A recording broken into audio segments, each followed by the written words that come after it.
Salut tout le monde. On va en parler sur tous les matchs du week-end.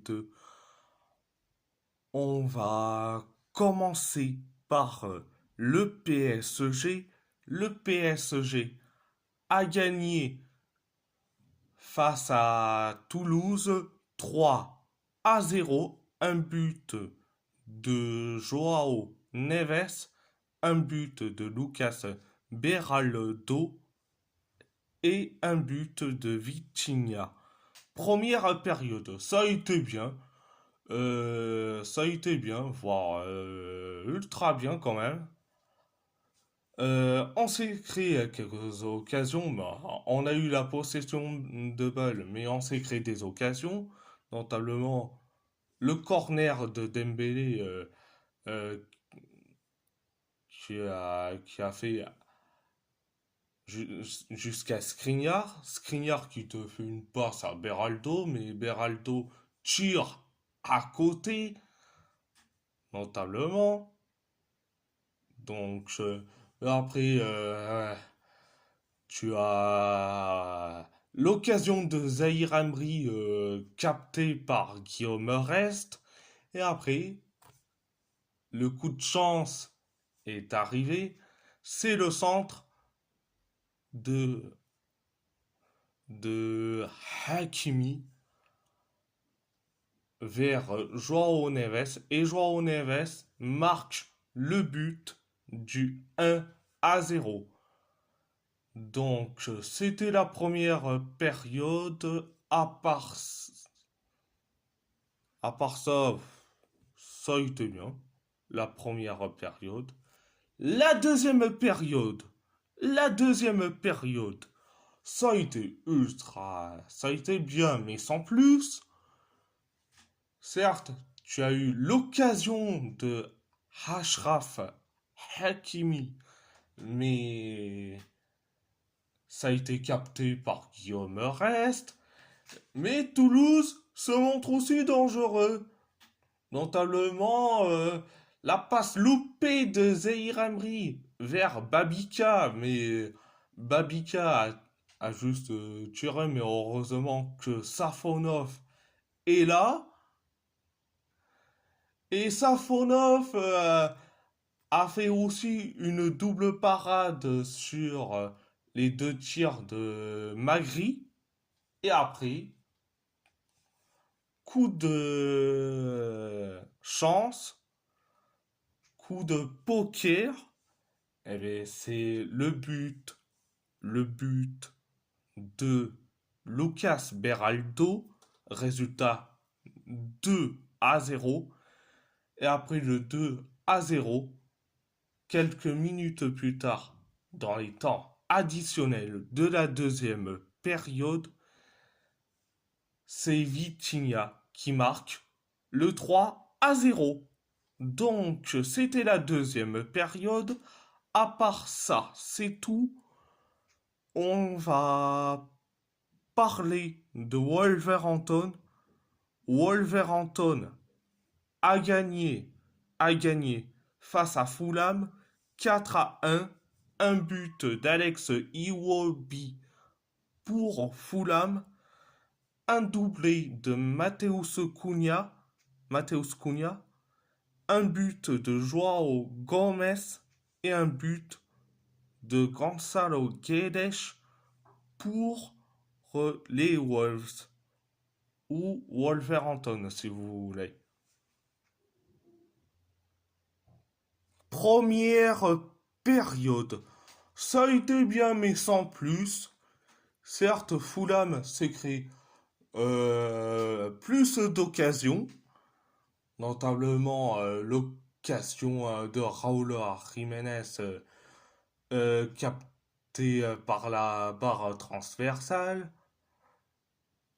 Et après, tu as Ryan Aït-Nouri qui a perdu le ballon au profit des joueurs de Fulham.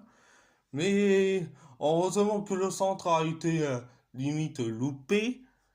Tu as Rodrigo Gomes qui le récupère, mais malheureusement, il perd le ballon et résultat, on encaisse le 1-0 signé Alex Iwobi. Résultat 1-0. Après le 1-0, tu as Wolverhampton qui s'écrit des occasions jusqu'à que Mateus Cunha marque le but du 1 partout. Donc, c'était la première période. La deuxième période, ça a été ultra bien quand même. 8 minutes après le coup d'envoi de la deuxième période, tu as Joao Gomez qui a marqué le but du 2-1. Donc, du 2-1. Et après le 2-1, tu as Fulham qui s'est créé des occasions. Pareil pour les Wolves, pareil pour Fulham, jusqu'à que Mateus Cunha marque son doublé, notamment le but du 3-1. Et après le 3-1, dans les temps additionnels, c'est Gonzalo Guedes qui marque le 4-1. Donc, c'était la deuxième période. À part ça, c'est tout. À part ça, c'est tout. On va parler de Galatasaray. Galatasaray a gagné face à Bodrum 1-0. Un but de Michy Batshuayi pour les Chimbomb. Un carton rouge d'Edge Bilsel pour Bodrum. Première période, ça a été limité, voire catastrophique. On s'est créé beaucoup d'occasions.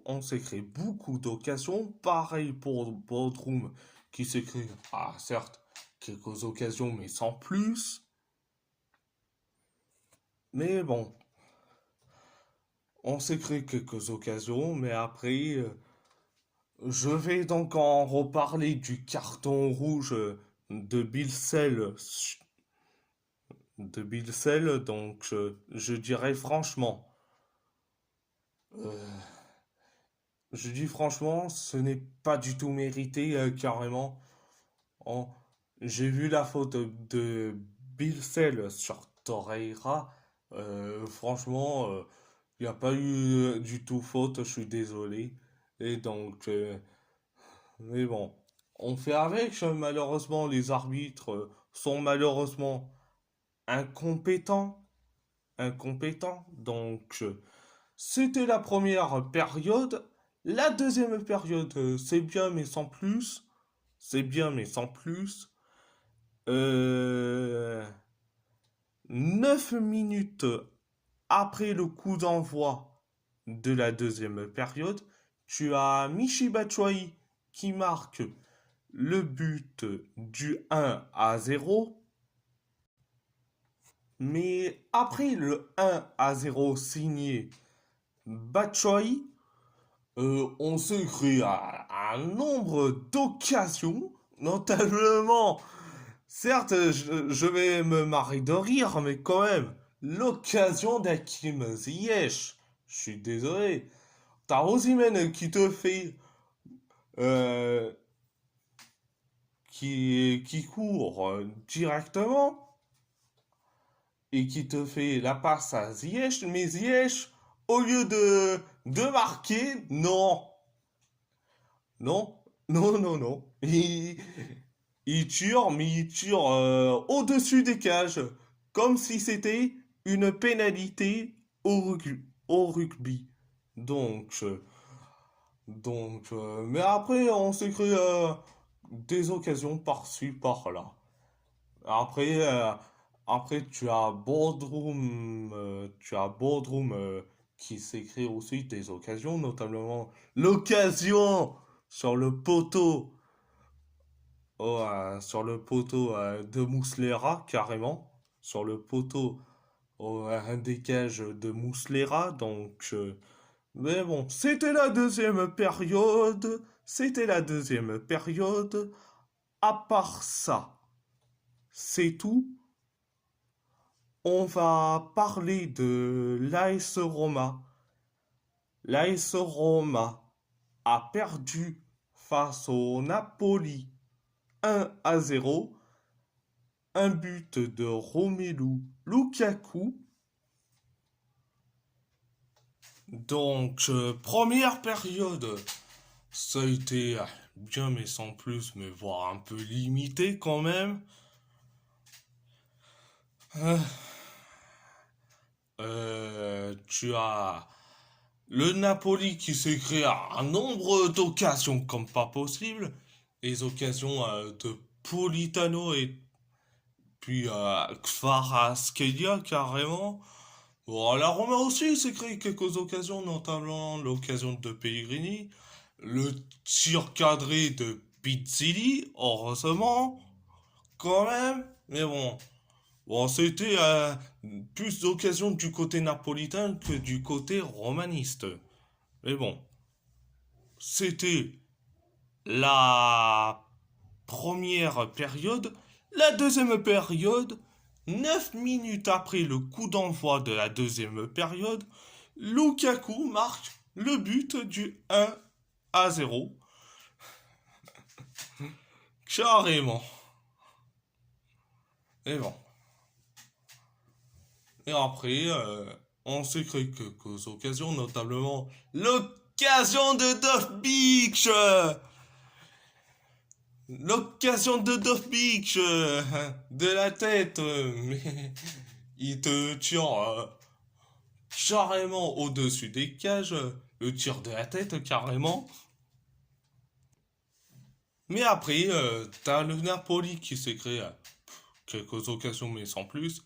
Il y a aussi une occasion napolitaine dans les temps additionnels de la deuxième période, excusez-moi, euh, concernant l'occasion de David Neres. C'est une occasion catastrophique. Mais bon, c'était la deuxième période. À part ça, c'est tout. À part ça, c'est tout.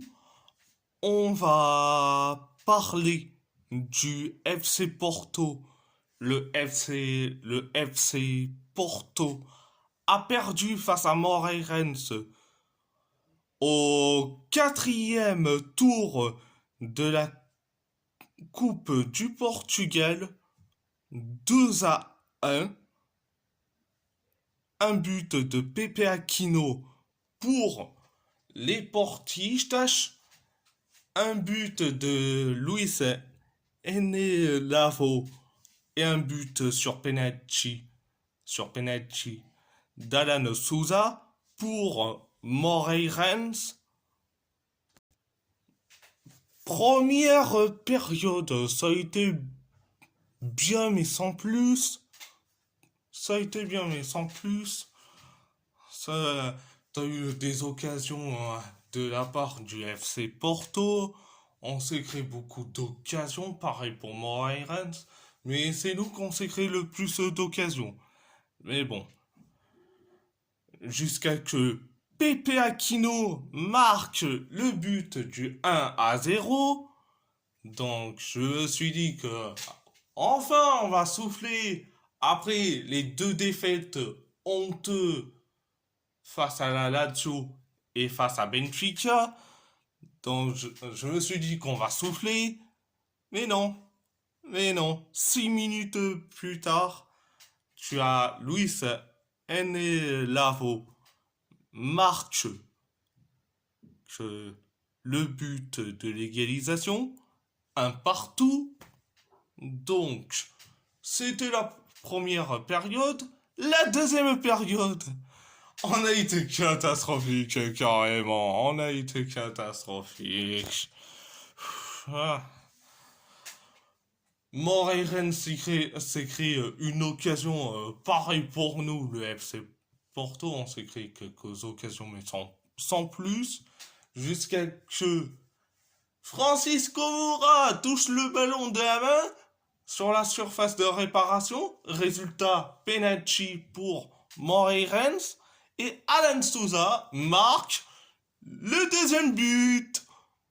Donc 2 à 1 pour Moreirens. Donc, et après, on s'écrit quelques occasions. Pareil pour Moreirens aussi. Donc, c'était la deuxième période. La deuxième période. À part ça, c'est tout. À part ça, c'est tout. On va parler de l'Athletic Bilbao qui a gagné et face à la Real Sociedad 1 à 0. Un but d'Olian 107. Première période. Ça a été une première période bien. La Real Sociedad s'est créé quelques occasions, pareil pour nous. On s'est créé plus d'occasions. Mais bon, l'occasion à la limite du loupé de Beñat Prados. Ça, mais heureusement que t'avais Nico Williams, mais Nico Williams te fait une passe à Prados, Prados qui te fait une passe à Nico Williams, il centre, résultat 1 à 0, et c'est Oyen 107 qui marque de la tête 1 à 0. Donc, on est bien, on est bien. Mais bon. Et après, Bilbao s'est créé quelques occasions en, en première période. Pareil pour la Real Sociedad. Donc, c'était la première période. La deuxième période, ça a été limite bien, mais sans plus. On s'est créé quelques occasions, notablement,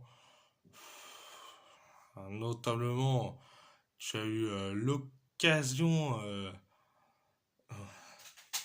de Prados, mais captée par Remiro. Tu as, allez, euh, la Real Sociedad, il s'est créé des occasions, notablement des occasions sur corner, notablement soit captées par Aguirre Zabala. Donc, mais bon, mais bon. C'était la deuxième période. À part ça, c'est tout. Et surtout, j'ai une stat concernant, concernant le Schcal Derbia, qui est le derby basque, en gros.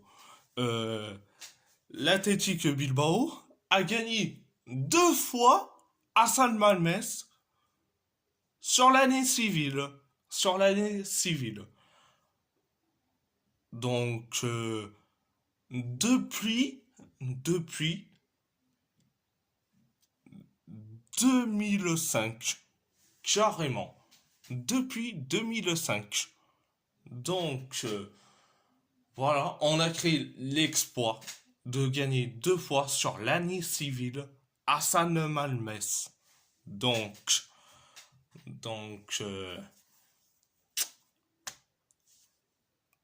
à part ça, à part ça, c'est tout. J- Alors, j'espère que la vidéo vous plaît. Abonnez-vous, abonnez-vous à ma chaîne YouTube. Likez, commentez si vous avez envie ou pas, c'est votre choix. À part ça, je vous laisse et merci beaucoup.